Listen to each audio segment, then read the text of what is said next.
បងប្អូនទាំងអស់គ្នាមានសំណួរមួយដែលបងប្អូនយើងតែងតែសួរហើយខ្ញុំតែងតែមិនឆ្លើយ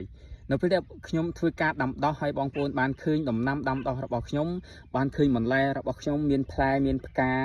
ទិន្នផលល្អហើយបងប្អូនបានសួរថាខ្ញុំប្រើពូជអ្វី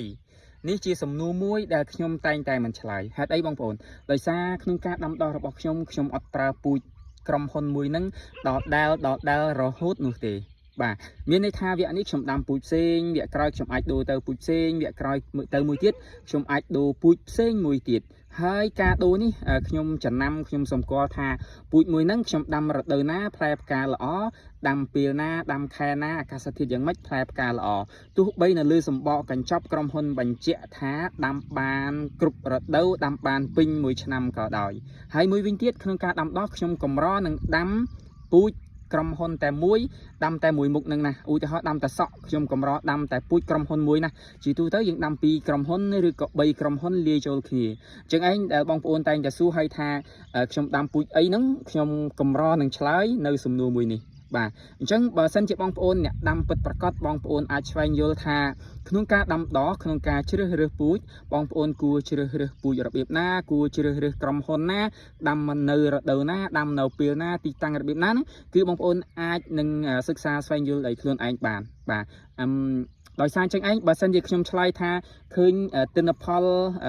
ឧទាហរណ៍ថាម្ទេសចុះម្ទេសដៃនាងរបស់ខ្ញុំវគ្គនេះស្រាប់តែឃើញដងដើមផ្លែផ្កាល្អហើយបងប្អូនសួរថាខ្ញុំប្រើពូជអីនៅពេលហ្នឹងខ្ញុំប្រាប់ថាពូជក្រុមហ៊ុននេះ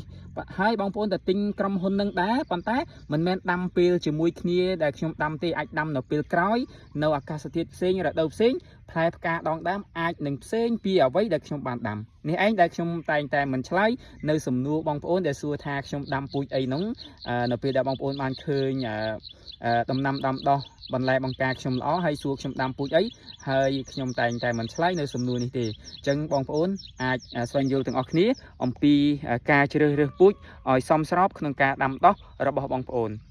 ហើយជាពិសេសហ្នឹងគឺការប្រើប្រាស់ពូជបាទយើងដាំដំណាំមួយចំនួនយើងដាំលាយក្រុមហ៊ុនល្អជាងដាំមួយក្រុមហ៊ុនបាទដាំលាយ2មុខឬក៏3មុខល្អជាងដាំតែមួយមុខមួយក្រុមហ៊ុនបាទអរគុណបងប្អូនជូនខ្លីប៉ុណ្ណឹងមានអ្វីចូលរួមអាចសរសេរបានខាងក្រោមជួបគ្នានៅពេលក្រោយទៀត